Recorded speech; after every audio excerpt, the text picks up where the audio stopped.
Hello and welcome back to another class. My name is Tati and this is the final, part 10 of the 10-part Yamas and Niyamas series. If you've made it this far, well done. If you're doing this in any other order, you can do the series in a random order, but I would suggest doing this as the final one. During this yin series, we explore the ethical principles that underpin yoga. There are 5 yamas and 5 niyamas, so all the other classes will be linked for you in the description box below.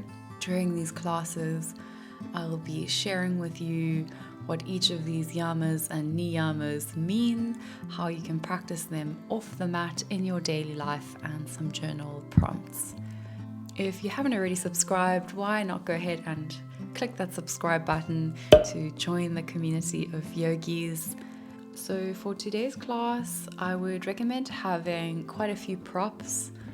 We will only be doing 2 poses in this class, so bump on a log, which is a deeply restorative pose, and our final resting pose, savasana. So having all of the extra comfort to get really comfy in the pose is really recommended. If you don't have bolsters, because we will be using 2 bolsters, then you might like to have some rolled up blankets, pillows, cushions, anything soft that you can slide to support your body. And to begin the class, we will be putting a bolster along the short edge of the mat. So placing the bolster towards the foot end, another bolster will be underneath the hips. So finding the bony part of your hips and placing the knees in between the bolsters. And then sinking the hips over one bolster, the feet over the bolster at the back. And again, you might like to have a pillow underneath the face. It's optional. You can rest the forehead on the pillow, or you might like to place a cheek on the pillow looking to one side. And I'll let you know when we're about halfway through the pose so that you can change the side of your cheek. For restorative poses, you really want to make sure to put in all the effort at the beginning of the pose, setting yourself up and make as many adjustments as you need to get nice and comfy. And once you're in the posture, you want to release as much effort and tension as you can. So relaxing deeply into the pose. There's no rush to get settled in. You can always press pause on the video to get properly settled in and then press play to continue.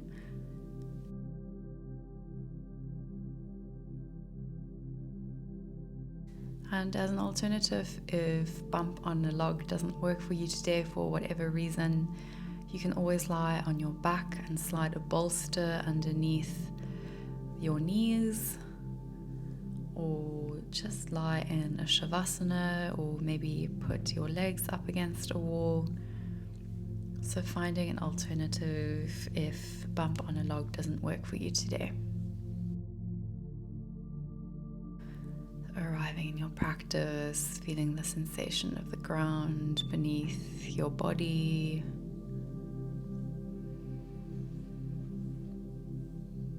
And today's class is part 10 of the Niyamas and Yamas series. So the final Niyama is called Isvara Pranidhana and means surrender.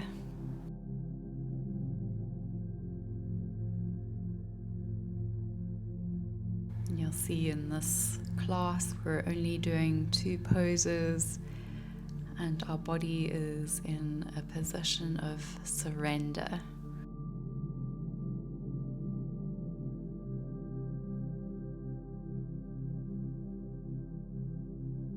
The word translates into supreme being. That's the Isvara part of the word, or the true self. And pranidhana translates into fixing. So in this niyama, we're advised to surrender to a supreme being, our higher self or true self, which in essence means cultivating a deep and trusting relationship with the universe.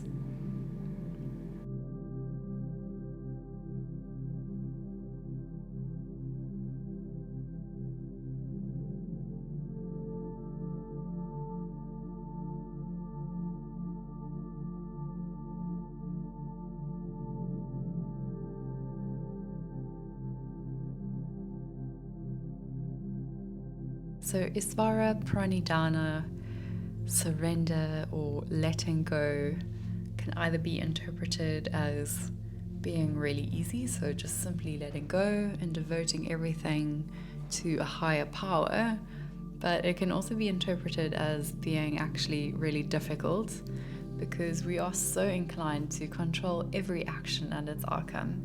And as we all know, letting go isn't always easy. And at first glance, the word surrender may even come across as weak and something we shouldn't really be working towards in our asana or physical practice. But surrendering in your asana practice isn't actually weak at all, and in fact might be the strongest thing that we can do. To surrender is not to give up at all. And we can look at the aspect of surrendering in two different ways in our asana practice. So a quote I found on ethicalyoga is, "Knowing when you need to rest shows a huge amount of understanding of ourselves, respect for our bodies, and allows our practice to support us for a lifetime."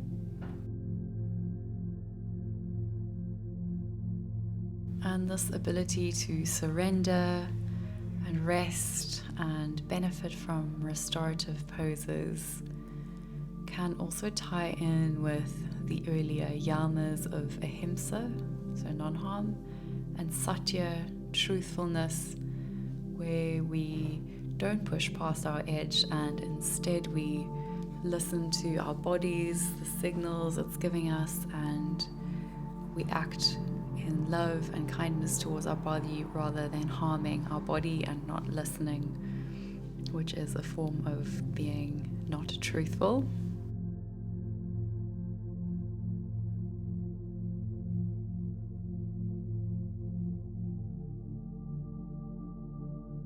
And in our daily life off the mat, Isvara Pranidhana can be seen as less of a devotional dedication or a surrendering and more of an opening up to what is.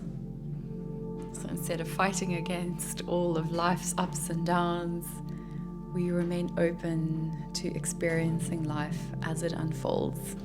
So going with the flow.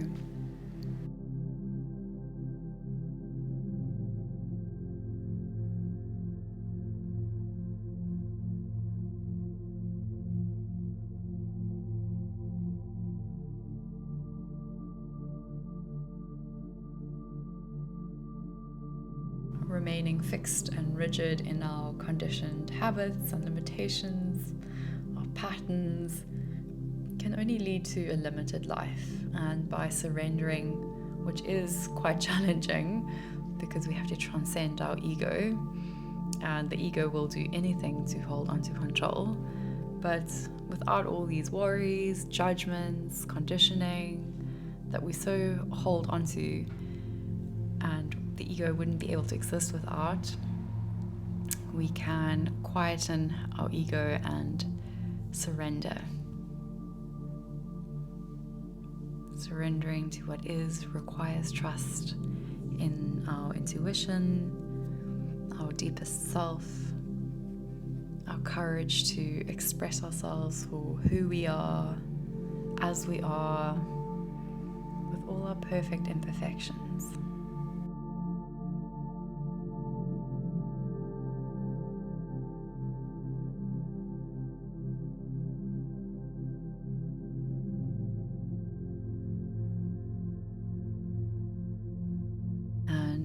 practice of Yoga Nidra, we reach a state between wakefulness and sleep, and the egoic mind isn't as in control as it usually is when we're awake.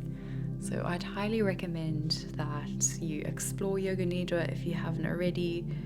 Maybe follow up this class with a Yoga Nidra. I will link a few for you in the description box. It's another great way to practice surrendering, letting go of our egoic mind.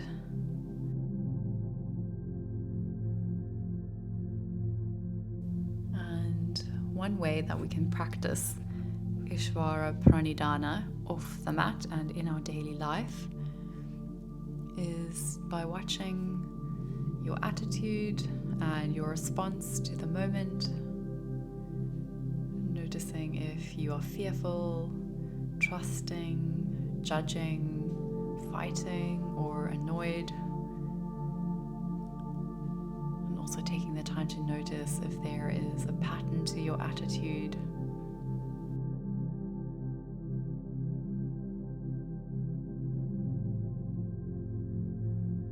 And all of these prompts that I'm sharing in class, I will also link for you in the description box below. So I highly recommend you go back after class and perhaps do some journaling.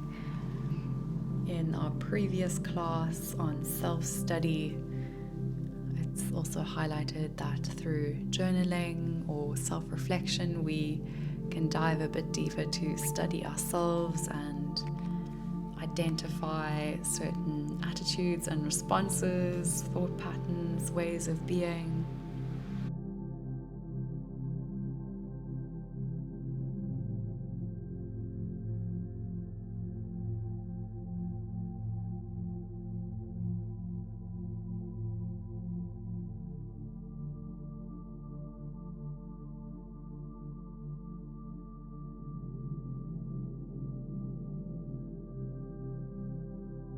You might like to turn your head to the other side.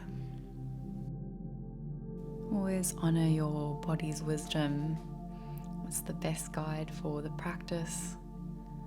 So know that you're always welcome to come out of a pose early if you need, or if you need to adjust. So taking the time to study your body closely enough to listen to its cues and acting out of love and not harming your practice.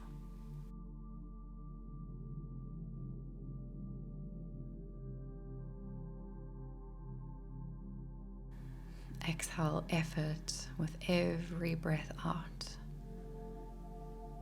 letting gravity do the work.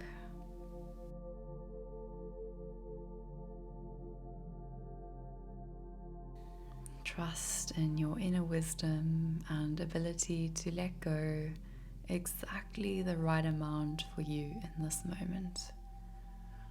Releasing a little bit more effort with every exhalation.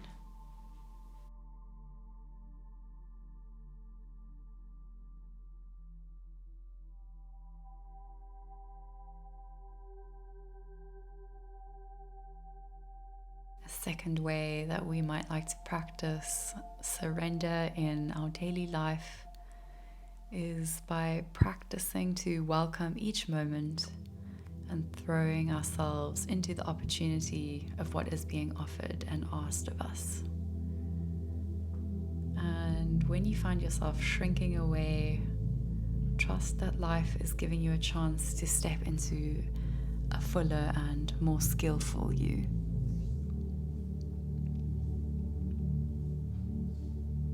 Life rarely brings us opportunities that we're not equipped for.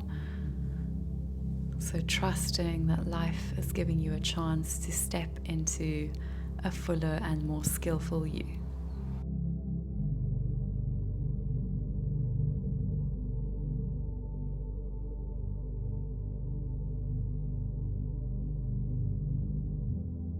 Deep belly breathing here.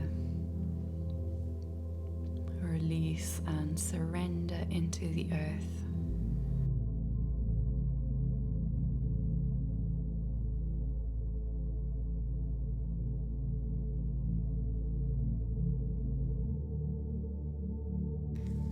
restorative yoga, our props do all the work for us, while the body softens into effortlessness and surrenders.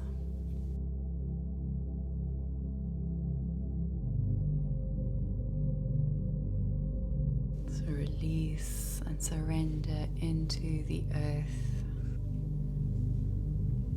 releasing effort out of the body with each exhalation.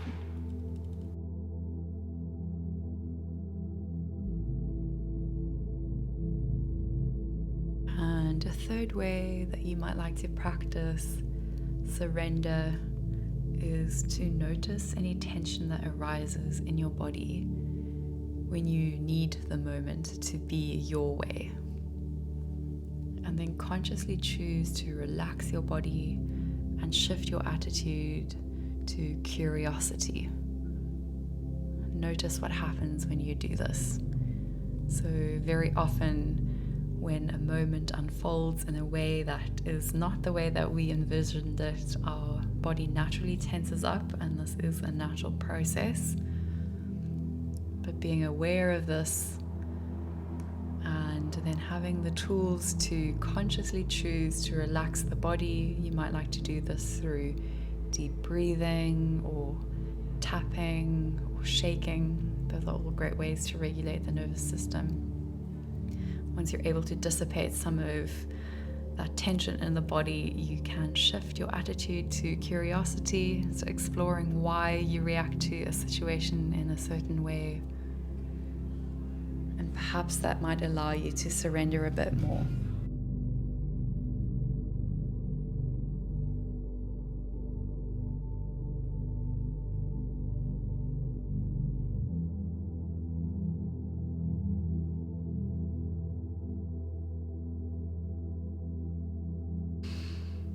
Sinking further and deeper into the mat.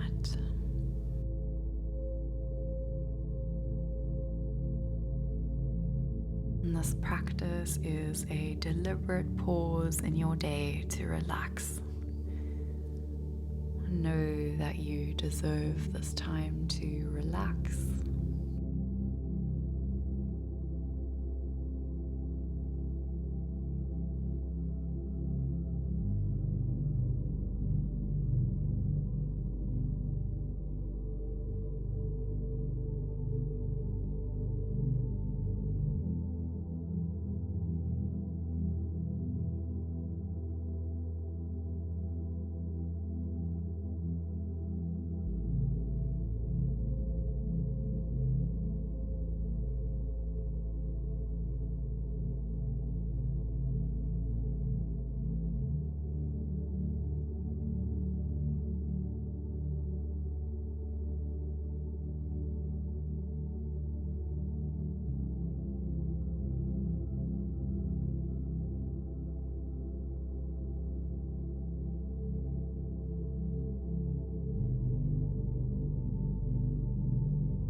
Gently pressing yourself up onto all fours.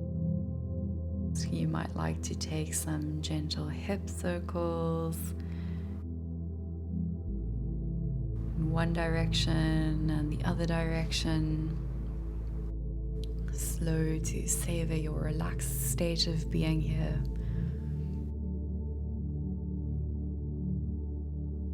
Maybe taking a child's pose and any other movements that feel good to you here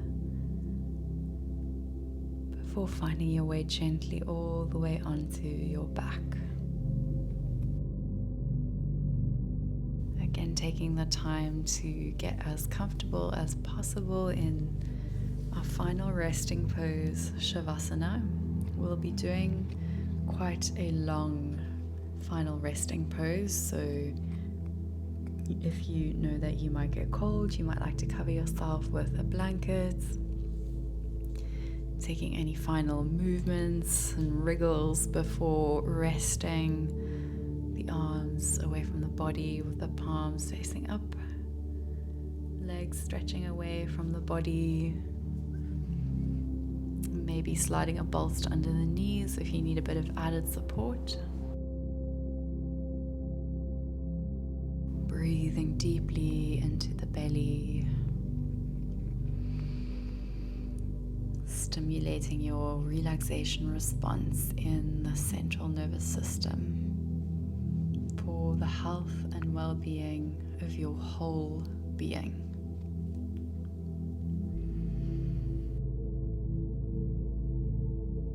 And the final way that Deborah Adele discusses in her book, The Yamas Niyamas, that we can invite surrender or practice Isvara Pranidhana in our everyday life is to wake up every morning and let God in. And I use the word God in a sense that you can interpret that in whatever way you like. That might be a higher universal consciousness, your form of God, a greater energy. So whatever way that resonates for you, waking up every morning and letting something greater than you in, believing in something that is greater than you, and then letting your actions, mind and heart line up with that greatness. Surrendering through grace and practice.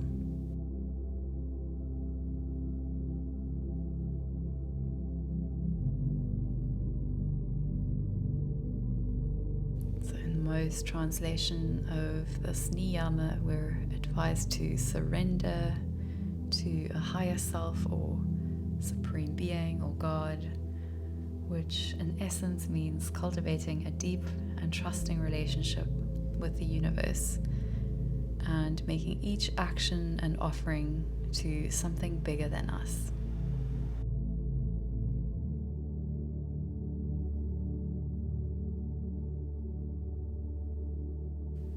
Letting go, releasing and surrendering into the earth.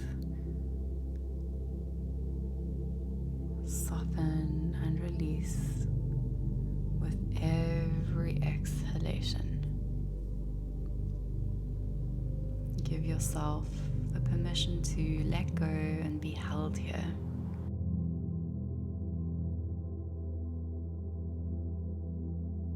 Rest offers an important medicine.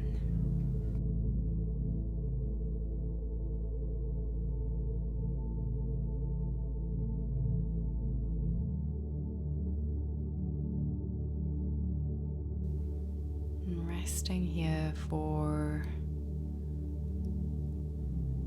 a few minutes in silence, and I'll call us back when it is time.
gently start to deepen the breath.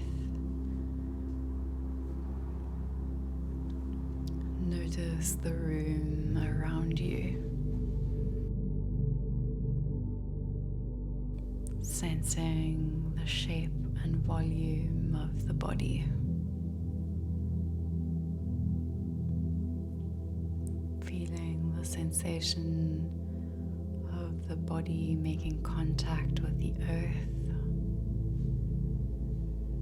And gently inviting movement back into the body by rubbing the thumb along the tip of the other fingers.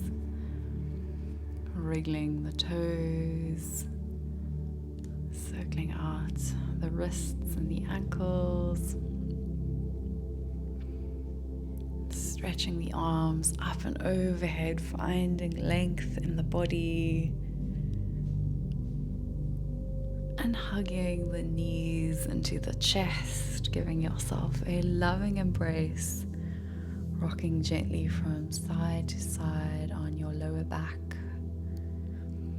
And with your eyes closed, very slowly finding your way up into a comfortable cross-legged position, resting the hands on the knees with the thumb and index finger touching. Taking a moment to sense into the body, noticing how your energy has shifted now at the end of this restorative class. You might like to follow this up with a yoga nidra, or if you'd like to complete your restorative practice, bringing the palms to touch and lowering the gaze. Namaste. Thank you so very much for joining me for this final part of the 10-part Yamas and Niyamas series.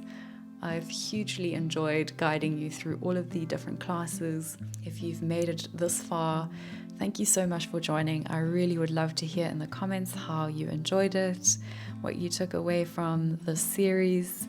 You might be aware that I've also been doing these practices and journal prompts in my own life and have been sharing that in a series of blog posts on my website, Yoga, so you can head over there and check that out. I've also been sharing things on my Instagram, so I'd love to see you as part of that community.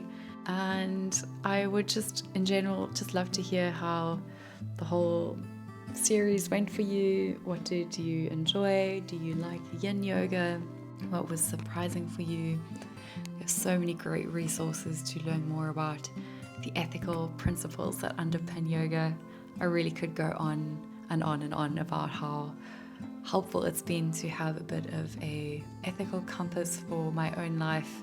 Many of the yamas and niyamas are quite obvious but incredibly difficult to implement into our own life, and I found it really helpful. So the book that inspired the series is called The Yamas and Niyamas by Deborah Adele. I can link that for you below. If you haven't already subscribed, please go ahead and click that subscribe button. It really helps support my channel. It also helps if you give the video a thumbs up if you enjoyed it, and if you share the video with anyone who could benefit. And I look forward to seeing you again real soon. All my love.